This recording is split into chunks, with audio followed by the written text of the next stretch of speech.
138페이지 보십니다. 뼈대바라 보시면 권리 변경 나오죠. 아까 권리 취득 배웠고 권리 변경이 제목부터 보시면 주체 변경, 내용의 변경, 그 다음에 작용의 변경 3개 있죠. 그러면 주체 변경은요, 말 그대로 여기 잠깐 볼래요?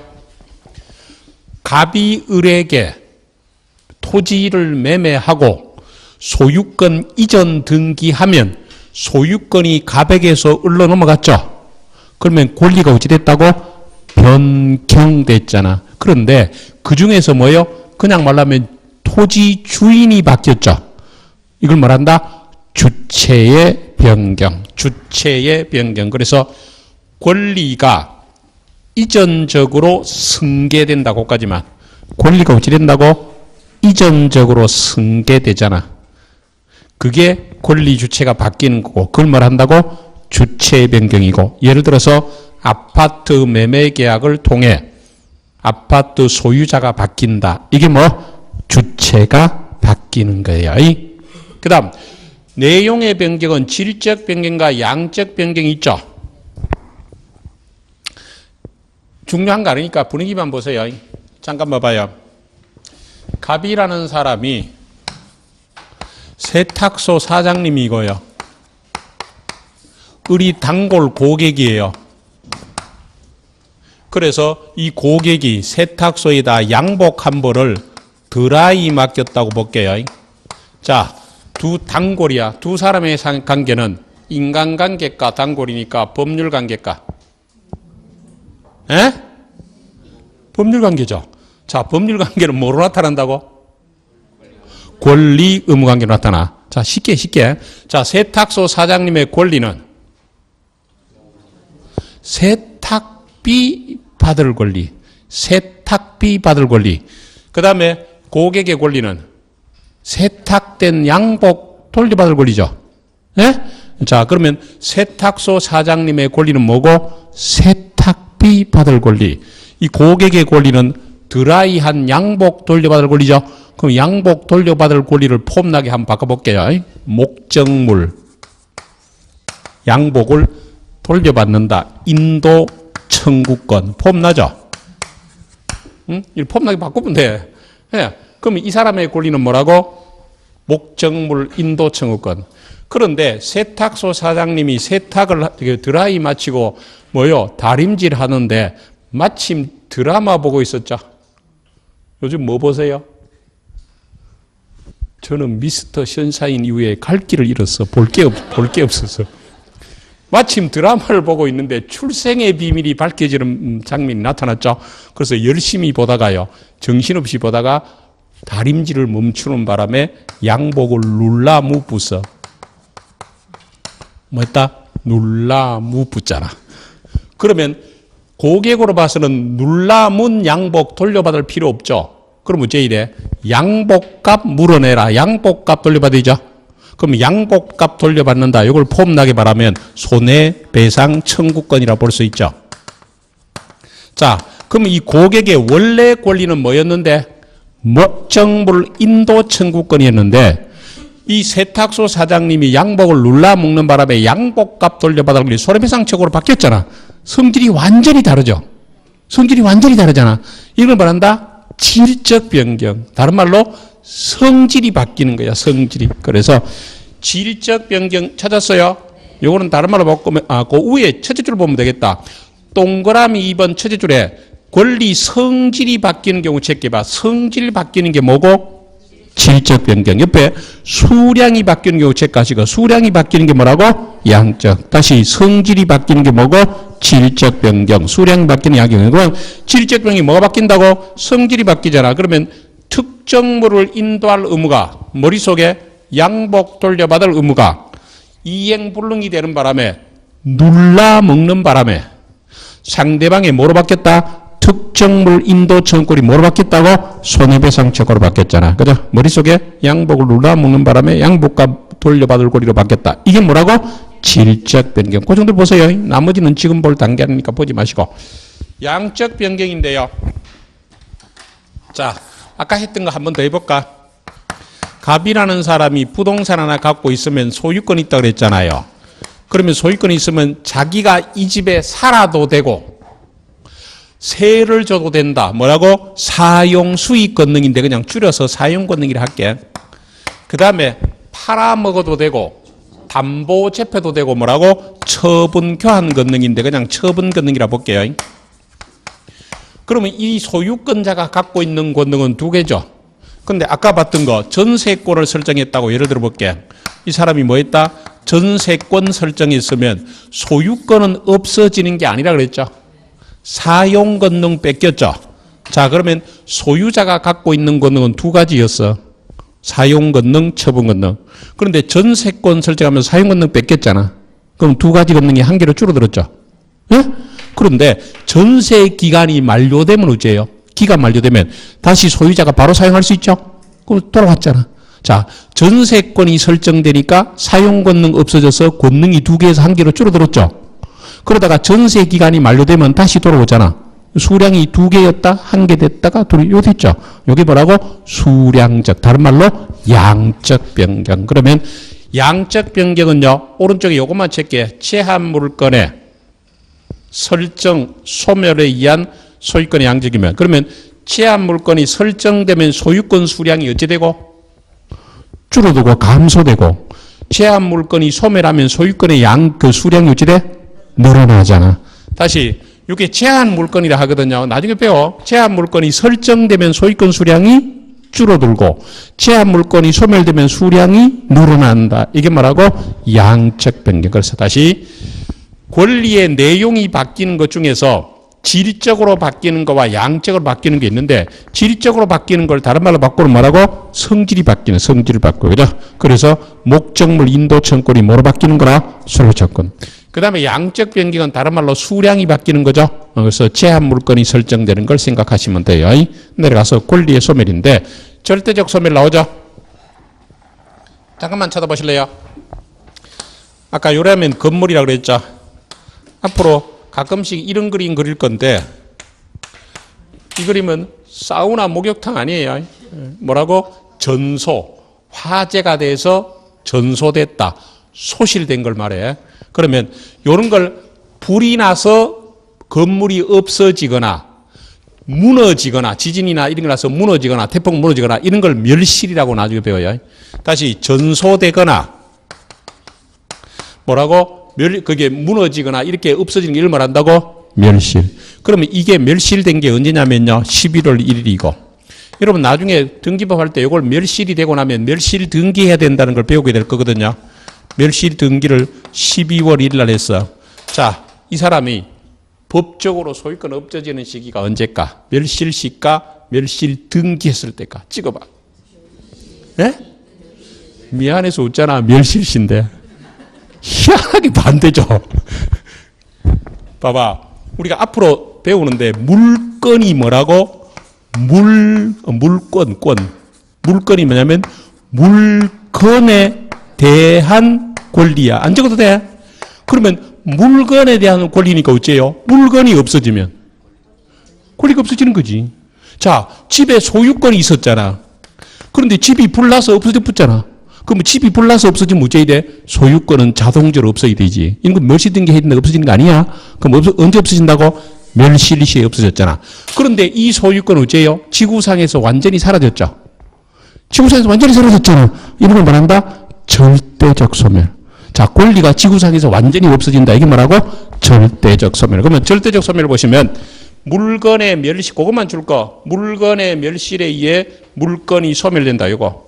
다시 물건의 멸실에 의해서 물건이 뭐요? 소멸된다. 그래서 세 줄 보시면 세 줄을 보시면 세 줄에 건물이 철거되면 건물 소유권은 절대적으로 어쩐다? 소멸한다. 근데 상대적 소멸은 요거 볼래요? 갑이 을에게 매매를 해서 소유권 이전 등기하면 소유권 이전 등기했죠? 그러면 이 사람이 소유권은 없어지고 이 사람은 소유권 취득했죠?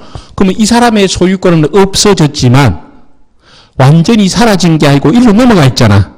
그러면 이 사람의 입장에서는 권리가 어찌 된 거고? 상대적 소멸. 다시 절대적 소멸은 지구상에서 완전히 권리가 없어지는 거고 상대적 소멸은 권리 주체로 보면 권리가 소멸됐지만 그 권리가 다른 사람에게 넘어가 있잖아. 이런 걸 뭘 한다고? 상대적 소멸. 그래서 상대적 소멸은 뭐냐? 권리가 타인에게 이전되어 구권리자 입장에서 권리가 소멸하는 거야. 권리가 타인에게 이전 그것만 체크하면 되겠죠. 권리가 타인에게 우지된 거라고 이전된 거다. 그러면 가볍게 한번 복습해 볼 테니까 보실래요? 갑이 을에게 부동산을 매매해서 소유권 이전 등기를 했다고 볼게. 아까 이런 얘기했죠.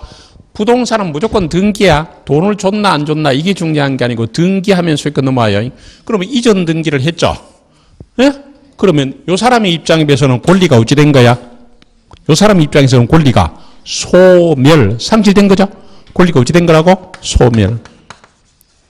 자, 이 사람의 입장에서는 권리가 취득. 돈을 줬지만 소유권 등기받았으니까 권리가 어찌 된 거라고? 취득. 근데 우리가 쳐다보면 이거 어째요? 우리가 제3자가 쳐다보면 집주인이 갑에게서 을에 바뀌었을 뿐이죠. 집주인이 갑에게서 을로 바뀌었잖아. 그러면 권리가 어찌 된 거라고? 변경된 거잖아. 이쪽에서 매도인 쪽에서 보면 권리가 소멸된 거고 매수인 쪽에서는 권리가 취득. 우리가 쳐다보면 권리가 주인이 바뀌었죠. 자, 권리가 소멸됐어. 매매로 이전 등기했죠. 절대적 소멸, 상대적 소멸. 상대적 소멸. 자, 주인이 바뀌었다 그래서 주체가 바뀌었을까? 내용이 바뀌었을까? 작용이 바뀌었을까? 주체. 주인이 바뀌었잖아. 주인이. 주체의 변경. 권리가 취득됐어. 자, 원시 취득일까? 승계 취득일까? 승계. 승계 중에서 이전적이야? 설정적이야? 권리가 넘어왔으니까. 뭐라고? 이전적 승계. 자, 이전적 승계 중에서 특정 승계일까? 포괄 승계일까? 포괄은 상속. 여러 개의 권리가 한꺼번에 넘어오면 뭐고? 포괄. 개개의 권리가 넘어오면 뭐? 특정. 그래서 무슨 승계라고? 특정. 이 정도 보면 돼. 이 정도면 넘쳐. 이렇게 보시면 돼요. 그래서 권리의 발생, 변경, 소멸을 봤어요. 그 다음에 조금 어려운 거 나온다고 그랬지. 조금 어렵게 나올 건데 아까도 말씀드렸지만 앞으로 한 10번 정도 할 테니까 걱정하지 마. 자, 보세요. 갑이라는 사람이 내 땅 1억에 사라라고 청약했죠. 계약을 청하니까 좋다 1억에 사겠다고 승낙했죠. 의사가 딱 합치했죠. 그럼 계약이 체결되는 거야. 계약이 체결되면 두 사람의 관계는 법률 관계야.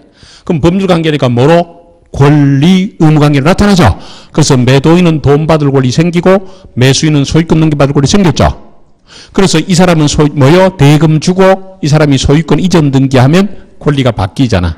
그래서 학자들이 청약과 승낙을 의사표시라고 이 단계를 뭐라고? 법률사실. 계약을 어느 동네 있다고? 법률행위고 이걸 뭐라고? 법률요건. 거기에 따른 이 권리 변동을 말한다? 법률효과인데 그러면 가만 보면 의사표시가 합치해서 모여서 계약이라는 법률행위가 만들어지고 이걸 원인으로 권리 변동된 결과가 생기죠. 그러면 법률 요건은 뭐에 해당하고? 원인에 해당하고. 즉 이걸 원인으로 이런 결과가 생겼죠. 다시 매매 계약을 원인으로 매도인은 돈 받을 권리 생기고 매수인은 소유권 넘겨받을 권리 생기잖아. 그럼 이게 원인이라면 이거는 뭐라고? 결과이 되겠다. 그죠? 이렇게 시작을 한번 해볼게요. 자, 138페이지 볼래요? 138페이지 제일 밑에 3번에 1번 변동의 원인이 뭐라고? 법률 요건. 다시 변동의 원인이 뭐라고? 법률 요건이에요. 법률 요건. 변동의 원인이 보이죠. 그죠? 법률 관계는 당사자가 원하는 바에 따라 일정한 행위를 함으로써 행위자가 원하는 바에 변동되는 경우와 당사자가 원한 바와 관계없이 법률의 규정에서 변동되는 거 있는데 전자를 특히 뭐란다고? 법률 행위라 이한 권리 변동을 배워. 다시 법률 뭐라 한다고?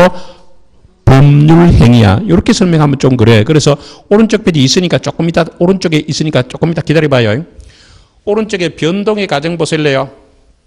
권리 변동은 일정한 법률 사실만 체크해봐. 법률 사실, 청약과 승낙의 의사표에서 법률 요건 체크해 보시고, 법률 요건 체크하시고, 법률 요건을 충족시키는 이에 따라 법률 효과 체크하시고, 자, 법률 사실 체크하시고, 법률 요건 체크하시고, 법률 효과 체크해. 그럼 봐봐. 일정한 법률 사실이 모여서, 이 구성요소로 보시면 되죠. 구성요소. 일정한 법률 사실이 모여서 뭘 만들어지고? 법률 요건이 만들어지고, 이걸 원인으로 해서 뭐가?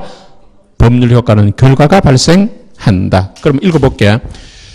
일정한 법률 사실이 모여서 법률 요건을 충족시키면 이에 따라 뭐가 발생한다? 법률 효과가 발생하죠. 그럼 여러분들은 법률 사실 밑에다 요소, 구성요소라고 적어보고, 구성요소. 법률 사실 밑에 적이 돼. 법률 사실 밑에. 제일 먼저 줄 거 있는데 법률 사실 밑에다 구성요소. 옆으로 쭉 가면 법률 요건 있죠? 법률 요건 밑에다가 원인. 법률 효과 밑에다 결과. 자, 법률 사실이라는 요소가 모여서 법률 효과에는 원인이 발생하고, 이걸 원인으로 법률 효과는 어쩐다? 결과가 발생하는데, 이게 여러분들 하루아침에 안 하자돼요. 생판 처음 듣는 말이잖아. 그죠? 그래서 다시 말하지만 앞으로 몇 번 정도 한다? 10번 정도 똑같은 그림 그릴 거니까 걱정하지 마시고 억지로 외우려 하지 마세요. 억지로 외우려 하지 마시고. 어떤 분이 이런 얘기해. 들을 때는 좀 안 것 같은데 집에 가면 하나도 모르겠다 그래. 예? 그러면요, 조용히 나중에 끝나고 나서, 내일이나 끝나고 나서 옆에 사람인데 물어보고 가세요. 니는 다 알았나? 합격하신 분들을 만나면 이제 이런 속마음을 이런 얘기해. 사실은요, 한 6개월 정도는 잘 모르고 그냥 앉아 있었대. 그러면서 마음속의 갈등은 이걸 계속 가야 되나 중간에 그만둬야 되는데, 한 6개월 정도 지나면 이제 알아듣고 눈도 트이고 귀도 트이더래. 6개월 정도 지나면 놀라는 현상이 발생하는데, 자기가 말하면서 자기도 모르게 법률 용어가 튀어나와. 이 지금 공감이 안 되는가 봐. 그러니까 6개월 정도 법을 공부하면 자기도 모르게 툭툭 튀어나온다니까. 툭 튀어나오면 옆에 있는 사람들이 놀라죠. 예. 그리고 어떤 분들은 주변에 있는 사람인데 공인중개사 공부한다는 얘기 안 하고 공부하신 분 많아. 그 왜 얘기 안 해요? 이러면 답은 똑같죠. 떨어질까 봐. 근데 어차피 알게 돼.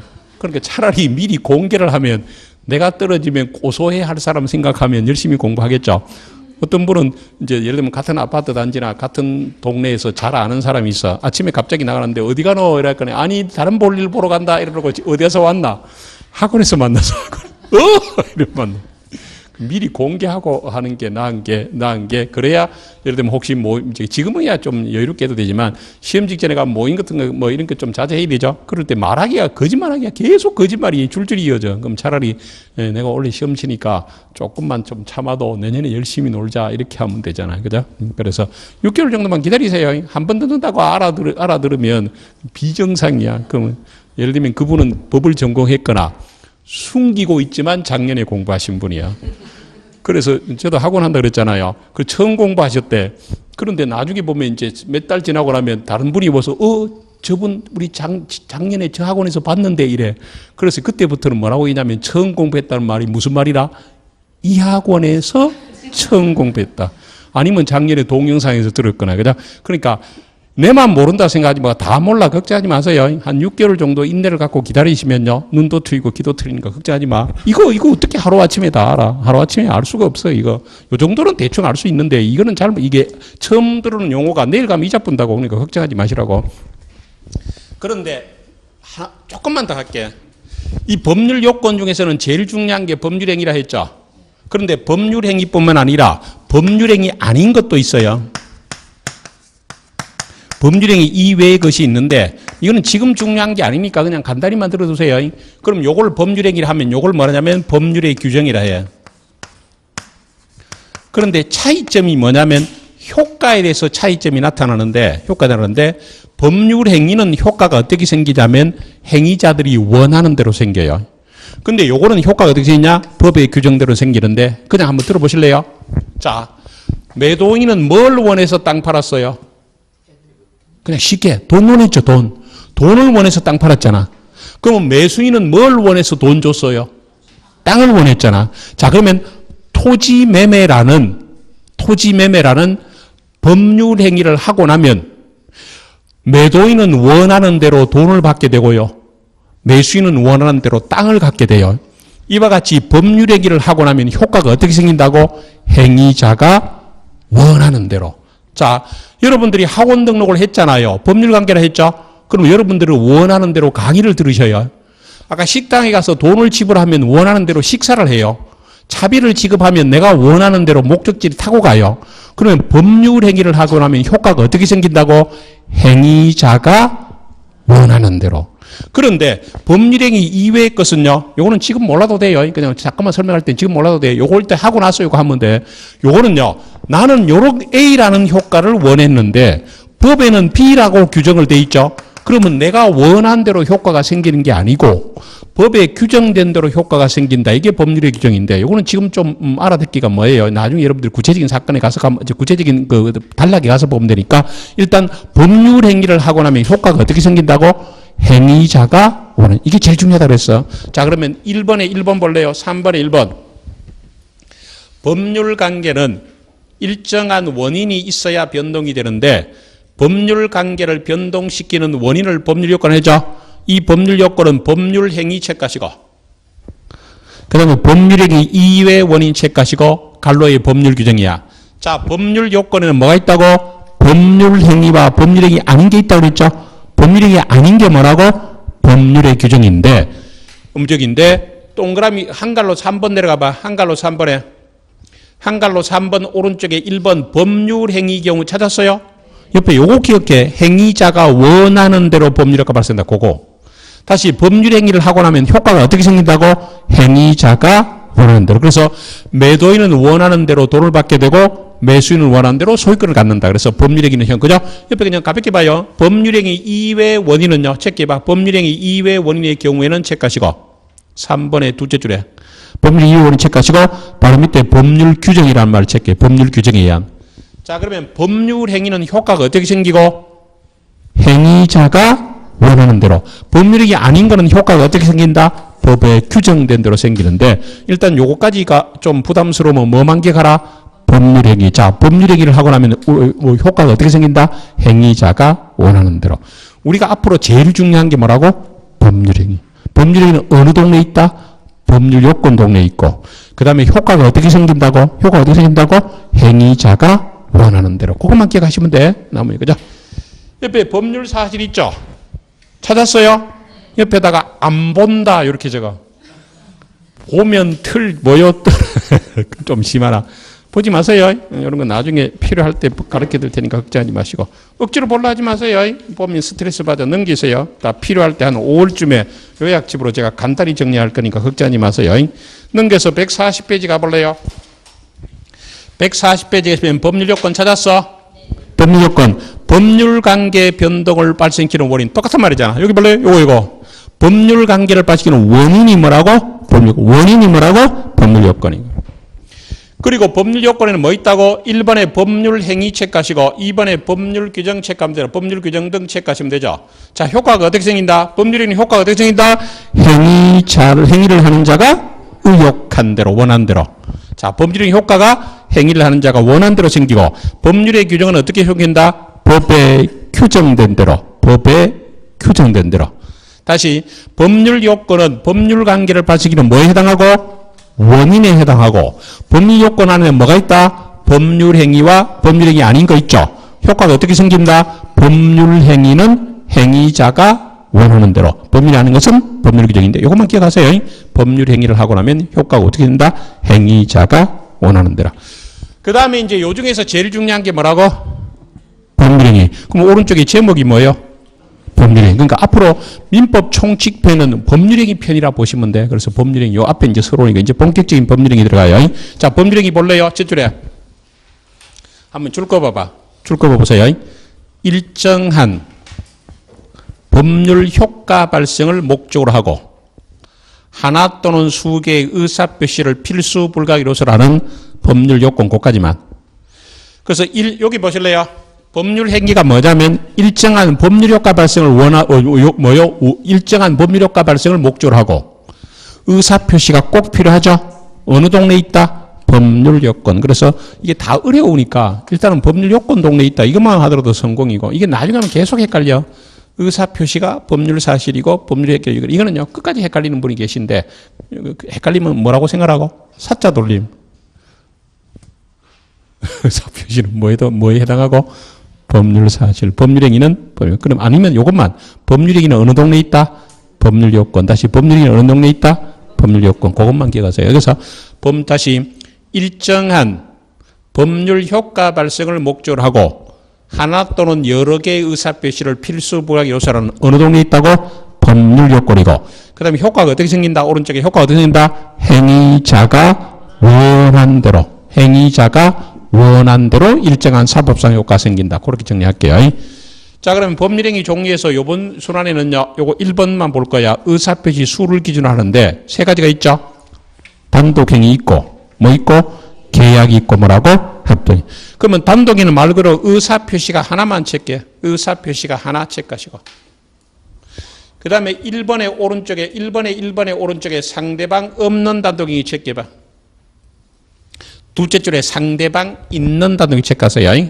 자, 그러면 지금부터 이제 요거 지워도 돼요. 자, 단독행위는 뭐가 있다고? 의사표시가 하나야. 다시 단독행위는 뭐라고? 의사표시가 하나인데 상대방이 있는 거와 상대방이 뭐라고? 없는 게 있어. 그럼 지금부터 상대방이 있다는 의미와 없다는 의미가 뭔가를 지금부터 볼 테니까 봐봐요. 거기 보시면 갑이요 을에게 어떤 부동산 매매를 했어요. 우리가 나중에 민법 총칙편에서 취소 배울 거고요. 다음 달에 계약법에서 해제 배울 거니까 걱정하지 마세요. 그럼 예를 들면 우리가 해제한다고 예를 들어 보는데 조금 요 정도는 아마 대부분 아실 거야. 우리가 계약을 할 때 계약금 걸어 예를 들면 1억짜리 아파트를 계약하면서 1,000만 원 계약금 걸었다고 예를 들게요. 그러면 계약금 걸고 나서 한 달 좀 며칠 뒤에 생각해 보니까 내가 괜히 샀다고 후회스럽죠. 그러면 그 계약을 끝내려면 어째야 돼? 계약금 준 사람은 포기하고 끝내야 되고 받은 사람은 받은 돈에다가 자기 돈 1,000만 원 얹어줘야 되는 결국은 배액이죠. 요게 뭐라고? 해약금 해제라고 배워. 그런데 요거 알아듣시는가 모르겠는데 아직도 어떤 사람은 며칠 전에도 그 얘기를 들었는데 쌍팔년도에 자격증 없이 중개하시는 분들을 중개인이라 나중에 여러분 배우게 될 거예요. 중개인이고 옛날에 복덕방 하시는 분들 그분들은 법을 모르시는 분들이 많아요.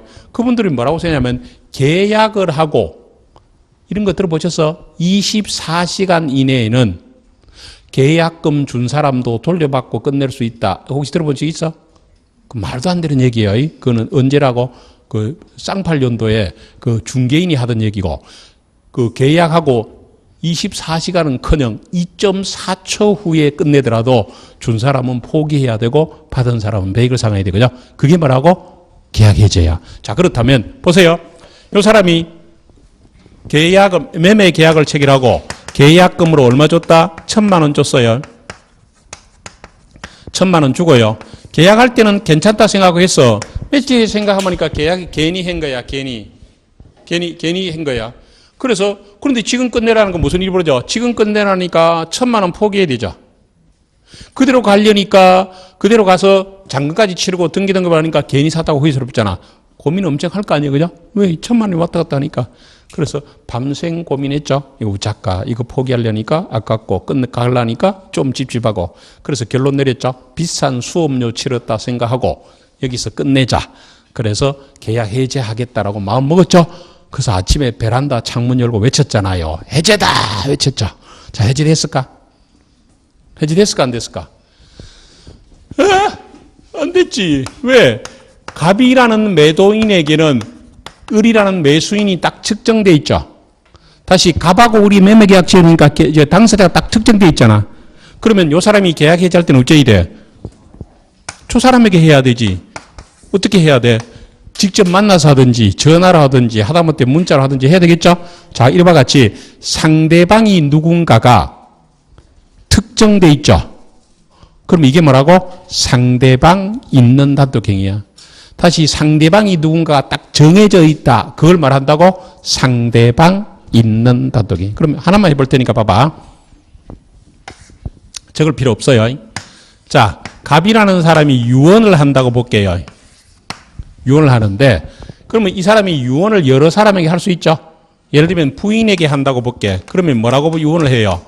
여보 일찍 가서 미안해. 저승에서 기다릴게. 자, 이 유언장 받았던 부인이 좋아할까 싫어할까? 저승에서 기다리고 있겠다. 네? 속마음을 안 내놓으시네. 자식에게 유언할 수 있죠. 꿋꿋이 잘 살아라. 친구에게 유언할 수 있죠. 뭐라고 유언해요?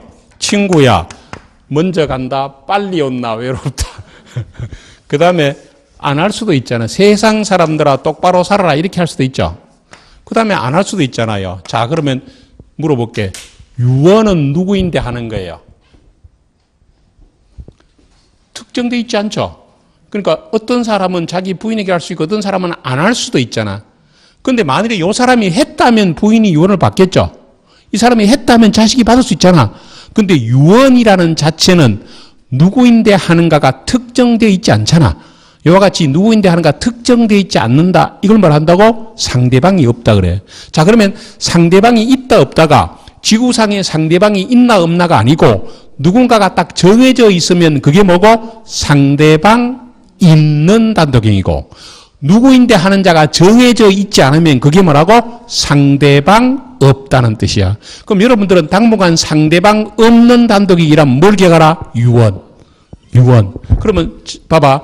유언책 가시고 유언과 같이 오른쪽에 이게 뭐라고? 상대방 없는 단도경이고, 바로 밑에 취소 해제 같은 거 있죠. 취소 해제 같은 거는 뭐라고? 상대방 있는 단도경이야. 굳이 말하면 상대방이 있다는 말은 상대방이 누군가가 뭐 돼 있고 특정돼 있죠. 다시 상대방이 누군가 딱 특정돼 있잖아. 그럼 그 사람이 아까 내가 농담으로 베란다 창문 열고 외쳤다고 되는 게 아니라 그랬죠. 그 사람에게 의사표시가 어째야 돼? 도달돼야 돼. 그런데 상대방이 없다는 말은 뭐예요? 상대방이 없다는 말은 상대방이 누군가가 특정되어 있지 않고. 자, 한번 들어보실래요? 요 사람이 부인을 상대로 유언을 했는데 돌아가신 거는 11월 1일 날 돌아가셨고요. 유언장이 도달한 거는 11월 3일 날 도달했어요. 자, 유언의 효력이 언제 생길 것 같아? 돌아가신 날 생겨? 유언장 도달 시에 생겨? 돌아가신 날 생겨. 유언의 효력은 언제 생긴다? 사망시야, 사망시. 그러면 그 사람에게 의사표시가 도달할 필요가 뭐라고? 없다. 그 뜻이잖아. 다시. 상대방이 있다 없다는 말이 지구상에서 상대방이 있다 없다 의미가 아니고, 상대방이 누군가가 정해져 있고 그 사람에게 의사표시가 도달해야 된다. 그게 뭐고? 상대방 있는 거고, 상대방이 누군가가 정해져 있지 않기 때문에 그 사람에게 의사표시가 도달할 필요가 없다는 게 그게 뭐라고? 상대방 없다는 뜻이고, 상대방 없는 의사표시 단독행위의 대표주자가 뭐라고? 유언. 그러면 유언 하나 기억하고 앞으로 우리가 배우겠지만 우리가 중요한 거 있죠? 취소, 해제, 추인, 철회. 우리가 배우는 거는 다 상대방이 있어. 상대방이 있어. 그러면 대부분의 단독에는 우리가 배우는 단독에는 상대방이 있고, 특이한 거 뭐요? 여러분들 지금 요것만 기억해. 뭐라고? 유언은 뭐에 해당한다고? 상대방 없는. 그죠? 하나만 더 한다면 재단법인 설립행위 한번 해볼까? 재단법인. 재단법인은 장학재단 한번 생각해 볼래요? 장학재단요. 그러면 내가 장학회 하나 만들어서 갑이라는 사람이 재산을 내놓는 걸 출연이라 하거든요. 그러면 재산 하나 내놔서 재단법인 만들었다고 볼게. 장학재단 생각하세요. 그럼 재단법인 설립했죠. 누군가가 장학금은 받겠죠. 누가 받을지 특정돼 있어, 안 돼 있어? 안 돼 있어. 그러니까 재단법인 설립행위도 뭐에 해당한다고? 상대방 없는 단독. 굳이 하면 두 개만 기억하면 돼. 유언하고 뭐요? 재단법인 설립행위. 유언하고 재단법인 설립 뭐에 해당하고? 상대방 없는 단독이고, 나머지 단독이는 다 뭐가 있다고? 상대방 있다. 그래 보시면 돼요. 계약은요, 청약과 청락이라는 줄 거 봐봐. 대립되는 의사표시 합치만 줄 거 봐봐. 대립되는 의사표시 합치. 대립되는 의사표시 합치. 대립되죠. 그죠? 그럼 봐봐. 우리가 매매 계약을 체결하면 어째요? 이 사람은 1억에 사라 이렇게 하잖아. 그럼 이 사람은 좋다 1억에 사겠다 하죠. 의사표시가 어찌 된다고? 대립되잖아. 다시 계약은 뭐라고? 두 개 이상의 의사표시가 대립되는 의사표시 합쳐서 이루어지는 게 뭐고? 계약. 계약이요. 계약은 나중에 따로 배워요. 합동행위 있죠? 합동행위인데 두째 줄에 보시면 거기에 방향과 목적이 동일이라는 말을 체크해봐요. 방향과 목적이 동일. 합동행위 두째 줄에. 그 다음에 셋째 줄에 사단법인 설립행위만 체크할래요. 사단법인. 그리고 사단법인 중에서 대표 주자가 해병전우회라고 예를 들어 봐봐.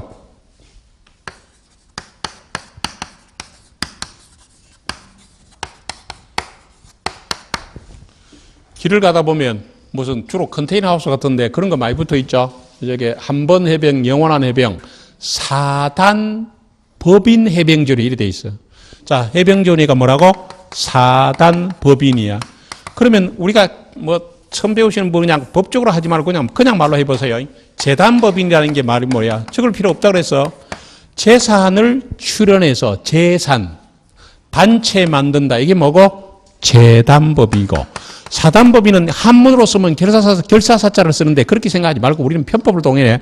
사람이 모여서 단체 만들면 뭐고? 사단. 재산을 출연해서 단체 만들었다. 뭐? 재단. 사람이 모여 단체를 뭐요? 사단. 사단법인 한번 해병전의 당부한 생각하세요. 자, 그러면 해병대 출신들이 뭉쳤잖아요.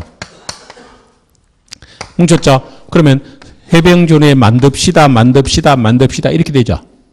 그러면 의사표시는 여러 개인데 대립이 아니죠. 평행적이고 구심적이잖아. 또는 구심적인 그림을 이렇게 그릴 수 있죠. 해병전에 만듭시다 이렇게 할 수 있잖아. 자, 그러면 계약은 뭐요? 의사표시가 뭐요? 평행적이고 대립적이죠. 대립적이죠. 근데 요걸 어쩐다? 다시 그게 대립적이잖아. 대립적이고 교환적이야. 대립적 교환적. 요걸 뭐요? 평행적 구심적. 평행적 구심적. 뭐라고? 합동행위. 그럼 앞으로 합동행위란 뭐 생각하라? 사단법인 설립. 다시 합동행위란 뭐 생각하라고? 사단법인. 그래서 다시 합동행위 줄 건 거. 두 개 이상의 의사표시가 방향과 목적이 동일해. 그래서 갈로의 구심적 의사표시죠. 구심적 의사표시죠. 그 다음에 무슨 예를 생각하라? 사단법인 설립행위. 사단법인 설립행위는 뭐에 해당한다고? 합동행위. 그럼 물어볼게. 법인이 두 개 다 나왔잖아. 법인이 두 개 다 나왔죠? 아까 재단법인 설립행위는 뭐였어? 상대방 없는다. 위에 있었잖아. 상대방 없는다. 사단법인 설립행위는 뭐라고? 합동행위. 다시 재단법인 설립행위는 어느 동네에 있고? 상대방 없는 단독행위. 사단법인 설립행위는 뭐 있다고? 합동행위. 해병전에 생각하세요. 조용히 쉬는 시간에서 해병대 몇 기인가 묻지 마세요. 저 해병 출신이 아니고 포병 출신이야. 해병대 출신들이 부러워. 제가 그거 보면 우리 그 학원의 졸업생들 보면 해병대 출신들은 좀 세월이 지나도 이게 결속력이 대단히 끈끈해 가서 인간관계로서는 대단히 부럽더라고. 넘겨요. 법률의 요건. 142페이지 보시면 그 채무행위, 이거는 지금 보실 필요 없어요. 자, 법률의 요건을 가볼게요. 법률의 요건. 의의에 보시면 아까 나왔던 거죠. 1번은 똑같은 거 얘기야. 한번 훑어볼게요. 보기 전에 이거 잠깐만 쳐다봐봐.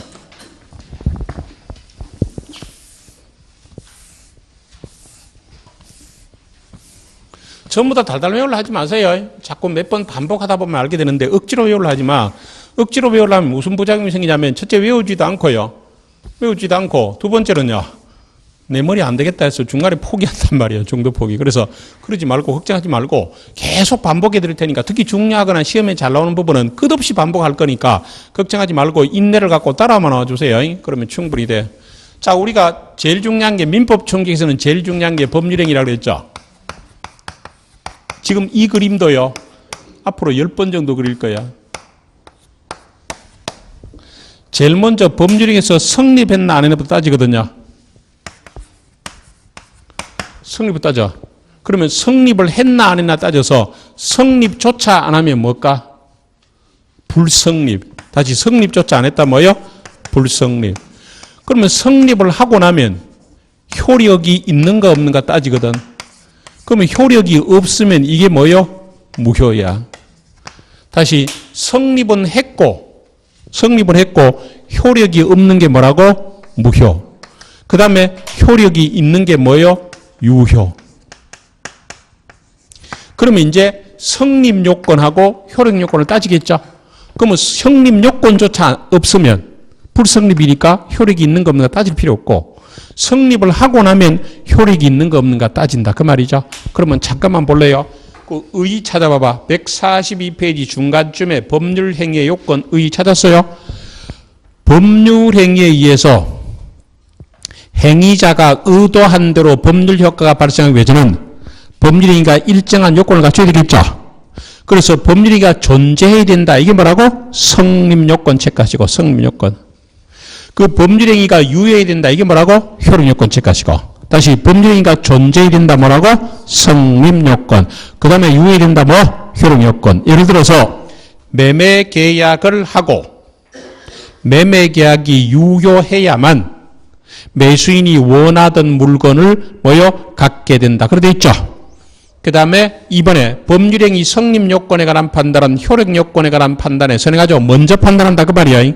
즉 법률행위의 성립요건을 먼저 판단하고 성립요건을 갖추고 나면 뭘 판단한다고? 효력요건을 판단하잖아. 따라서 법률행위가 체크해봐. 줄 거 보세요. 법률행위가 성립요건을 갖추지 못한 경우 체크하시고 옆으로 쭉 가서 법률행위의 부존재, 불성립에 해당 체크하시고 그리고 잠깐만 쳐다보실래요? 성립요건조차 갖추지 못하면 뭐라고? 불성립. 다른 말로 존재조차 안 한다. 뭐? 부존재. 다시 성립요건조차 갖추지 못했다. 뭐? 불성립, 부존재. 그러면 성립을 하고 나면 효력이 있는 거 없는가 따지겠죠? 자 그럼 내려가서 법률행위의 성립요건 있죠? 일반적 성립요건에서 거기에 두째 줄에 체크해봐. 당사자 체크하시고 2번에 1번에 두째 줄에 2번에 1번 두째 줄에 당사자 체크하시고 목적 체크하시고 의사표시. 자 2번에 1번 두째 줄에 당사자 목적 의사표시. 요거는 나중에는 여러분들이 외우셔야 되는데 당목이라고 외워. 자 성립요건 뭐라고? 당사자 목적 뭐라고? 의사표시. 뭐라고 외운다? 당목이 일반적 성립요건요. 당목이. 자 그러면 잠깐만 볼래요? 아까 했던 거 갑이 을에게 부동산 매매했잖아요. 자 그럼 첫째 당사자 있죠? 당사자 있잖아. 매도인, 매수인 당사자 있죠? 목적. 이 사람의 목적은 돈 받을 목적. 이 사람의 목적은 땅 넘게 받을 목적이 있죠? 의사표시. 야 1억에 사라 1억에 살게 의사표시가 있잖아. 그러면 당사자가 있고 목적이 있고 의사표시가 있으면 법률행위가 어찌 된다? 성립해요. 그러면 효력이 있는가 없는가 따지는 거죠. 그래서 일반적 성립요건 보시고 특별 성립요건은 지금 보시는 거 아니에요. 여러분들이 한두 받고 돌고 나서 보야 되니까 보지 마세요. 옆에 뭐 요물계약 이런 거 봐봐요. 여러분 모르니까 보지 마. 안 보라는 건 안 보는 게 좋을 거예요. 자 오른쪽에 법률행위 효력요건 가봅니다. 효력요건인데 일반적 효력요건 찾았어요? 그럼 잠깐만 설명부터 한번 들어볼래요? 요게 일반적 성립요건이고요. 성립하고 나면 효력이 없는가 따지죠? 그러면 당사자는 일단 먼저 볼게요. 당사자는 능력을 갖춰야 되고요. 법률행위 목적은 확정할 수 있어야 되고 가능해야 되고 적법해야 되고 사위타당성이 되고 의사는 의사와 표시가 일치하고 의사표시에 하자가 없어야 된다. 이걸 지금부터 볼 건데 그중에 중요한 건 이거거든요. 이거니까 다른 건 가볍게 봐. 다시 당사자는 뭐가 있어야 되고 능력이 있어야 되고 의사문의 목적은 좀 이따 배워. 확가적다. 확정 가능 적법 사회적 타당성이 되고 의사표시는 의사와 표시가 일치하고 하자가 없어야 돼요. 자, 법률행위 효력요건에 보시면 1번에 당사자 있죠? 동그라미 1번 법률행위 당사자 찾았어요? 그래서 권리능력, 의사는 행력이 있어야 된다. 줄 것이고 줄여서 능력이 있어야 돼. 그 다음에 쭉 내려와. 일단 2번에 목적 찾았어요? 동그라미 목적에 갈로에 확정성 체크하시고 바로 밑에 갈로에 가능성 체크하시고 바로 옆에 갈로에 적법성 체크하시고 바로 밑에 사회타당성. 그래서 뭐예요? 확정성, 가능성, 적법성, 사회타당성. 그 다음에 의사표시는 첫째 줄 오른쪽에 의사와 표시가 일치하여야 체크하시고 바로 밑에 하자이 없어야 체크해. 하자이 없어야 된다. 하자가 없어야 돼. 자 그럼 잠깐만 쳐다보실래요? 당사자는 뭘 갖춰야 되고? 능력. 목적은 뭐예요? 확가적다. 의사표시는 어찌 된다? 의사와 표시가 일치하고 하자가 없어야 돼. 그래서 다시 당사자는 능력이 있어야 되고 목적은 확가졌다. 의사표시는 의사표시가 일치하고 하자가 없어지죠. 그럼 잠깐만 쳐다보실래요? 요 의사표시는 다음 주에 오늘 조금 배울 수 있을 거면 다음 주에 의사표시 하자인 의사표시 배워요. 왜? 개봉 박두죠. 그 다음에 요거는 오늘 좀 배울 거예요. 시간 되는 대로 이거 배울 거고요. 요거는 시험 범위 아니에요. 시험 범위 아닌데 용어 정리를 해야 돼. 그래서 요거는 용어 정리만 간단히 하면 되는데 거기 일단 능력의 당사자의 능력 찾았어요. 권리 능력, 의사 능력, 행위 있어야 된다고 돼 있죠. 옆에 의사 능력이 없는 자의 법률의 이름 뭐라고? 무효. 일단 체크해봐. 의사 능력이 없는 자의 법률의 무효 체크하시고. 그럼 의사 능력이 없는 자 밑에다가 예를 하나 들어봐. 예, 만취자. 만취자를 다른 말로 바꾸면 술에 떡이 된 자, 필링 끊긴 자, 맛이 간 자 이렇게. 여러분들도 가끔씩 의사 능력 없는 상태에 빠지는 경우 있어요? 다시 그럼 물어볼게요. 봐봐요. 내가 그냥 분위기만 들어. 내가 나중에 얘기하지만 술 좋아하거든요. 술 좋아하는데 내가 소주 한 잔 먹고 계약했어요. 적당히 기분 좋은 상태에서. 그 계약은 유효. 계약이 뭐? 유효. 술이 떡이 된 상태에서 정신 잃은 상태에서 했다. 이게 뭐라고? 무효. 왜? 의사 능력이 없잖아. 그래서 요즘은 그런 거 별로 없는데 예전에 보면 뭐제요? 뉴스에 보면 어떤 인간 파출소 들어와서 막 두드려 보고 난리가 나죠. 그래 아침에 그 기자들이 마이크 들이대면 뭐라 그래요? 기억이 없다. 법을 좀 알죠. 그래서 요즘 이제 논란이 되기도 하는데 원래 이제 법적으로는 의사 능력이 없는 상태에 하면 처벌을 안 하는 게 원칙이에요. 그러니까 사람들이 전부 뭐요? 내가 의사 능력이 없었다. 그걸 강조하기 위해서 뭐라 그래? 만취 상태였다라고 얘기하는데 요즘 좀 그래도 좀 정황을 창조해서 그런 거 있죠. 어쨌든 다시 그러니까 지금 의사 능력, 행위 능력을 구체적으로 따질 필요가 없고 지금 단계도 아니야. 그럼 일단 의사 능력이 없는 상태에서 하면 그 법률이가 뭐고? 무효고. 가장 대표적인 사례가 뭐라고? 만취자. 그 외에 알라 있죠. 알라예요, 얼라예요.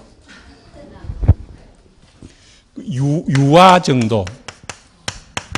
그런데 이게 알라라고 유아 정도 돼야 돼. 젖 먹는 아 정도 돼야 되지. 요새는 저기 유치원만 가면, 어린이집만 가면 알 거 다 알죠.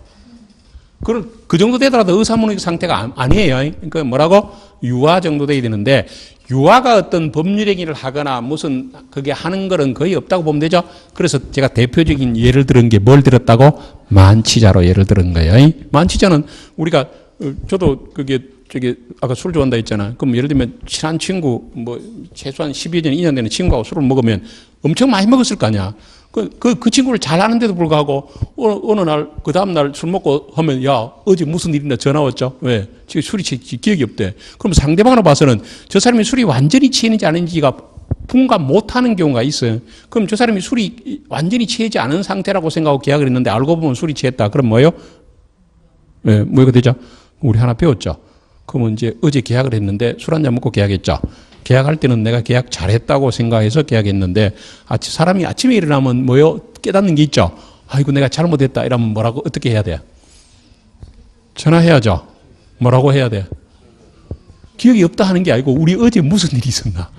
혹시 우리 어제 무슨 일이 있나 물어봐야 되죠.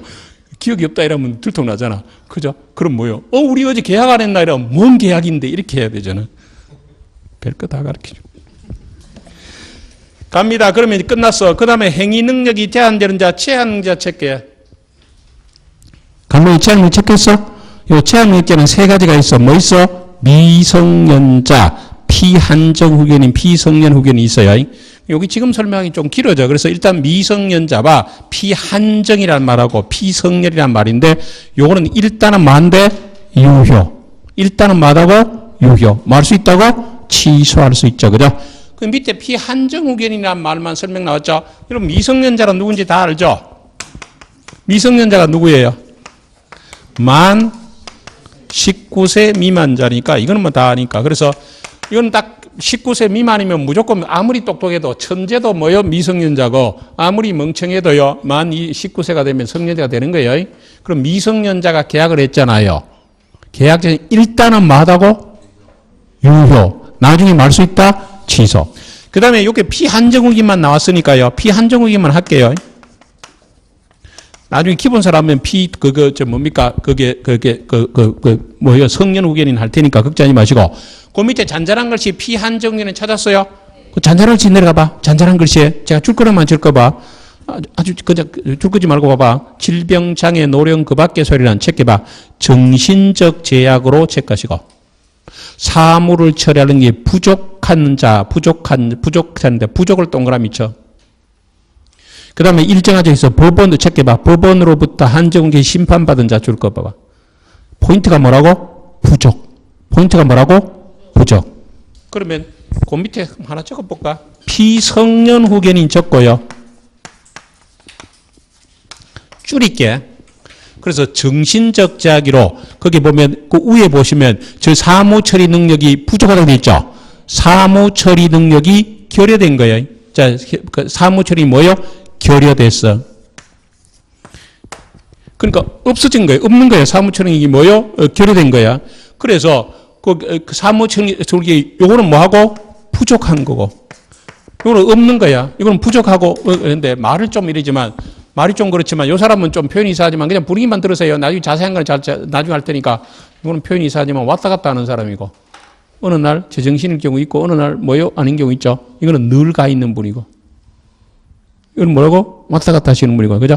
좀 이런 표현 주셔서 미안한데 예를 들면 뭐 제 얘기 예를 들면 이래 얘기할게. 뭐 저는 할머니 돌아가셨는데 예를 들면 우리 할머니가요 정정하시다가 어느 날 이상한 거 어느 날 가보고 내보고요 손자인 내보고 니 누구 물어보다가 어느 날은 아이고 우리 손자 한단 말이야. 그럼 이제 좀 표현이 이상 요즘 사회적 문제는 치매죠, 치매. 그럼 이제 처음에 어느 날은 원래 정신을 계시다가 어느 날 보면요 할머니가 나도 못 알아봐. 그럼 왔다 갔다 하면 이제 이런 걱정을 하잖아. 우리 할머니 명의로 집이 하나 있다고 볼게. 그럼 우리 가족이 뭘 걱정해요? 우리 할머니가 정상적인 상태에서는 안 하시겠지만 혹시 자기 정신이 아닌 상태에서 옆집에 사람 보고 당신 이 집 갖고 가세요 하고 증여 계약을 체결해쁘죠. 그럼 이 계약이 어찌돼요? 원칙으로 유효해쁘잖아. 그럼 우리 가족이 걱정되죠. 그럼 이제 우리 가족 중에서 예를 들면 아버지가 법원에 신청하는 거야. 법원에 우리 어머니가 정신이 왔다 갔다 하시니까 피한정 후견 선고해 주세요라고 법원에 신청하면 판사가 판단해서 선고하는 거야. 그럼 두 가지. 우리 할머니가 정신이 왔다 갔다 하니까 사무 처리하는 게 부족하잖아요. 그렇다고 피한정 후견이 되는 게 아니고 반드시 뭘 받아야 돼? 법원에 선고받아야 되고. 근데 어느 날 완전히 우째요. 치매에 걸리셔서 전혀 옛날 정신이 아니시죠? 그러면 우리가 법원에 신청해서 하는 게 뭐라고? 피성년이야. 대충 분위기 아시겠죠? 피한정은 우짠다? 좀 정신이 부족하신 분이고 법원에 선고받은 거고 피성년 우째요? 완전히 결여된 사람으로서 법원에 선고받았다. 이 정도로 정리하세요. 그러면 이런 사람을 뭘 한다고? 제한능력자를 하고 제한능력자의 법률이 우째된다? 일단은 유예한데 나중에 말 수 있다고? 취소. 그 다음에 법률행위 목적은 우째된다고? 확가적타라고 그랬죠. 확정성, 가능성, 사회적 타당성이죠. 그리고 의사표시는 의사와 표시가 일치하고 의사표시는 하자가 없어야 되죠. 그러면 잠깐만 찾아보실래요? 법률행위 성립 요건이 뭐라고? 일반적 성립 요건이 당목이고 당사자 목적 의사표시. 효력 요건은 연결하면 당사자는 능력 갖춰야 돼요. 그 능력에는 뭐요? 저게 행위 능력이 제일 중요한데 그 제한 능력자를 뭐 있다고? 제한 능력자는 뭐 있다? 미성년자, 피한정, 피성년.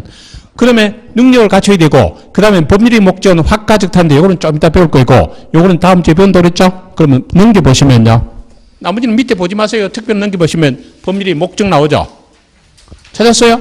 그럼 요게 이제 요거 나오는데 미리 얘기하지만 그 중에서 요게 제일 중요하고 올해도 나왔고 작년에도 나왔고 내년에도 아마 나올 거예요. 그래서 요거는 간단히 볼 거고요.